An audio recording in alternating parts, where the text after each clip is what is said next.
The people are real. The cases are questionable.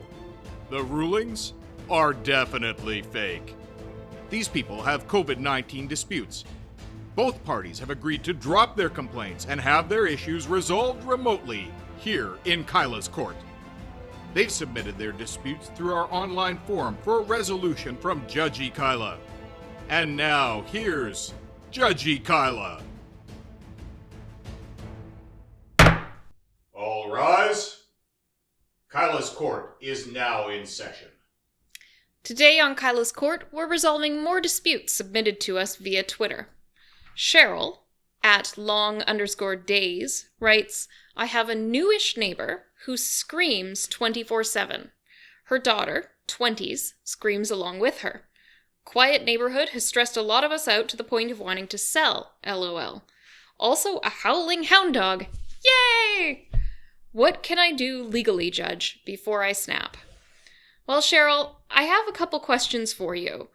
I want to know, are the neighbor and the daughter screaming at each other? Like, is this some type of dispute in the home, or is this just kind of random screaming? Cheryl's provided the evidence I requested, and she indicates that this is screaming randomly all day long about everything. Well, Cheryl, I would like you to pass a message on to your neighbors from Kyla's court. Shut the heck up! You don't have to be that loud. I get it. People get excited about things. People get angry about things. We all have emotions we want to express. And times are tough right now.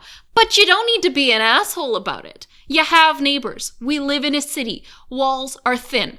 I, for one, cannot stand hearing other people's voices coming through the walls into my house. And if it's screaming for a prolonged period, you're causing a nuisance.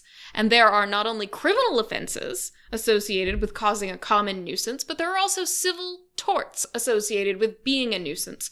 And you could be liable to be sued for interrupting somebody's quiet enjoyment of their residence. That's a legal right that people have in their homes. And if you're engaged in behavior that interrupts a person's quiet enjoyment, you're liable to be sued.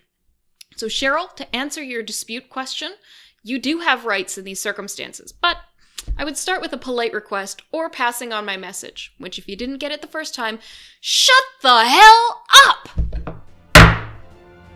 Tune in for another exciting episode of Kyla's Court. Kyla's Court is not a real court. All submissions are the express property of Kyla Lee Heavy Industries and Lee Pharmaceuticals, a division of Lee Shipbuilding and Dredging.